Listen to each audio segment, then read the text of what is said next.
डॉक्टरांच्या संपाविषयीची एक मोठी बातमी आहे। हा संप ताबडतोब मागे घ्या असे हायकोर्टाने आदेश दिलेले आहेत।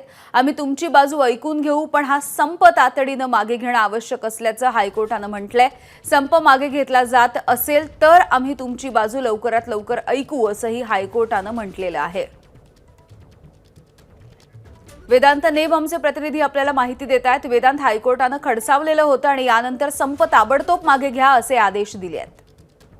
नक्की ज्या प्रकारे आपण बघितलं 3 दिवसापासून हा संप सुरू आहे आणि अनेक शासकीय रुग्णालयांमध्ये रुग्णांवर उपचार करण्यासाठी अनेक अडचणी येत आहेत। रुग्णांचे नातेवाईक यामुळे त्रस्त आहेत आणि या सगळ्याचा विचार करताच तातडीने आज या सगळ्या प्रकरणाची दखल घेत कोर्टाने तिन्ही बाजू ऐकण्याचा प्रयत्न केला। मग विभागाची, त्यासोबतच आंदोलनकर्ते डॉक्टरांची आणि त्यात आता निर्देश हायकोर्टाने दिले आहेत की डॉक्टरांचा संप हा तातडीने त्यांनी मागे घ्यावा। कोर्ट असंही म्हणते की आम्ही तुमची बाजू ऐकून घेऊ, पण तातडीनं संप मागे घेणं हे आवश्यक आहे। संप मागे घेतला तर जी बाजू आहे या सगळ्या आंदोलक डॉक्टरांची, ज्यांनी काम बंद आंदोलन पुकारले, त्यांची बाजू सुद्धा लवकरात लवकर ऐकली जाईल।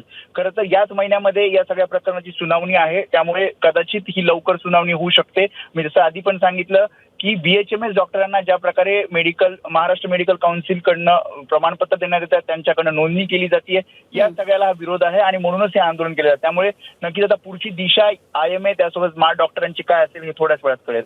अगदी वेदांत, धन्यवाद माहितीसाठी।